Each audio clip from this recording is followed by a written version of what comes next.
আমি যখন নামাজ পড়ে বের এলাম তখন একটা ভিডিও করলাম। তখন এটা মসজিদের সাথে, বসুন্ধরা মসজিদের সাথে।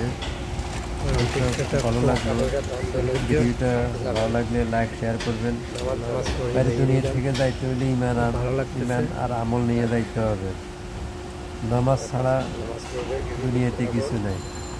যত টাকা পয়সা দ্বন্দ্ব সাথে যাবে না, সাথে যাবে নামাজ।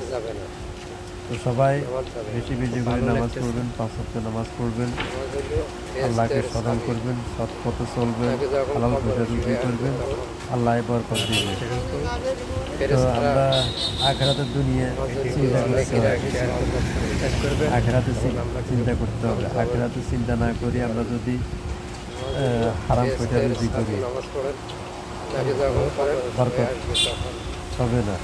আমরা হালাল পয়সা রুজি করবেন, বরকত ইনশাআল্লাহ হবে। অবশ্যই ভিডিওটি ভালো লাগলে শেয়ার করবেন, লাইক করবেন।